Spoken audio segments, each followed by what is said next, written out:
Harka fuunii akkam jirtan kabajamtoota daawwattoota keenya jaalatamoo. Nageenyi keenya kan kabajaa fi ulfinaa bakkuma jirtan maratti isin haa dhaqqabu jecha daawwannaa keenya kanarraatiin gara godina Harargee Bahaa aanaa Gooroo Guutuu iddoo ijaarsa innishiitii fi bulchiinsi magaalaa Baroodaa itti ijaaraa jiru isin daawwachiifnaati. Hamma xumura sagantaa keenyaatti nu waliin daawwadhaa kan isiniin jedhu anis Muhammad Ahmadi. Gamanumaan akka nu daawwattan kabajaadhaan isin affeerram.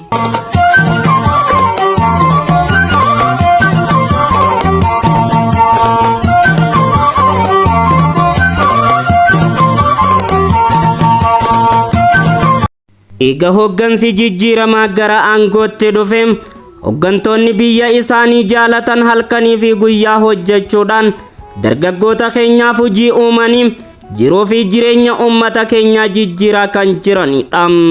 Kanneen keessaa nuti sarraantanam hogganaa bulchiinsa magaalaa Baroodaa kabajamoo obbo Iliyaas Muhammad iddoo ijaarsa innishiitii fi itti ijaaran isin daawwachiifnaati. Nu waliin daawwadhaa isiniin jennam. Bulchiinsi magaalaa Baroodaa kabajamoo obbo Iliyaas Muhammad eega gara hoggansaa bulchiinsa magaalaa Baroodaatti dhufaniin booda magaalaan Baroodaa magaalaa jijjiirama guddaa keessa jirtudha.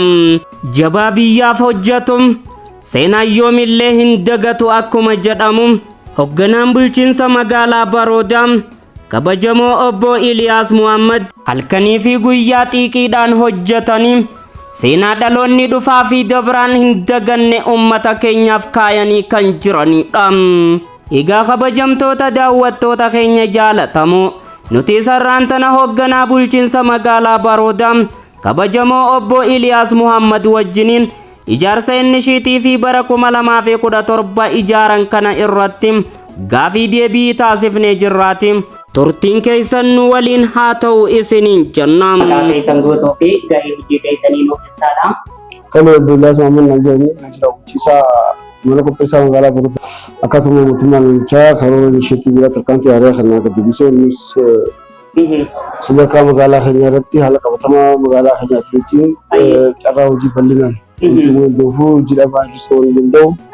Tasgabbii gabaatillee nuti danda'u akka magaalaa keenyaatti maal hin jiruun isa kan adda baafannee nus akkasuma isa kan adda baafannee innishiitii kanarratti maal hojjechuu qabnu waan jiruun erga karoora keenya qopheeffannee booda iddoo itti innishiitii kana hojjennu sirriitti goonee iddoo kanarratti lafa qopheeffannee lafa kan immoo yaa'u akkuma garaa jirtan kanaa tulluu kan immoo yaa'u humna maashinaatiin cabsinee iddoo deebisnee erga direetteeffannee booda achirratti hojii innishiitii kana akkatuma karoora keenyaatiin yeroo gabaabaa keessatti wanta kana xumurree carraa hojii dargaggeessaaf humna qabnu waan jiruun akkatuma nutis hojii irratti dargaggoota magaalaa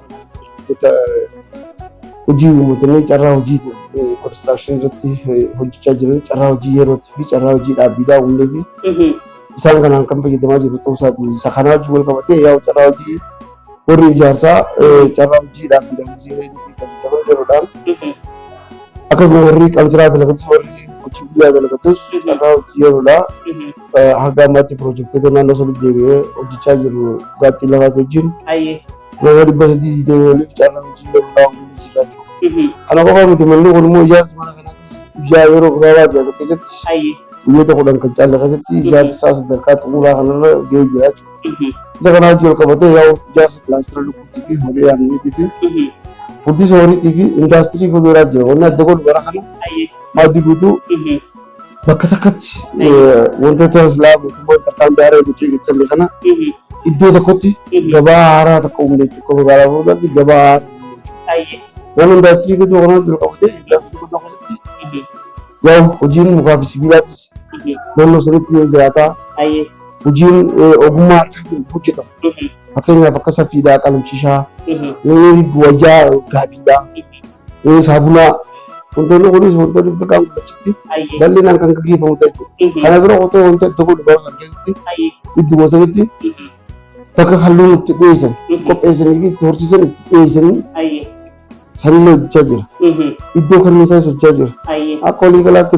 Egaa kabajamtoota daawwattoota keenya jaalatamoo kutaan tokkoffaan hogganaa bulchiinsa magaalaa Baroodaa kabajamoo obbo Iliyaas Muhammad wajjiniin taasifne kan gammaatti daawwattan kana tureetim qopheessee dhiyeessuudhaan anka isinii waliin ture Muhammad Ahmadim torban yoo rabbi jee kutaa lammaffaa biraatiin hanga walitti deebinutti arraaf gama qiyyaan nagayattim.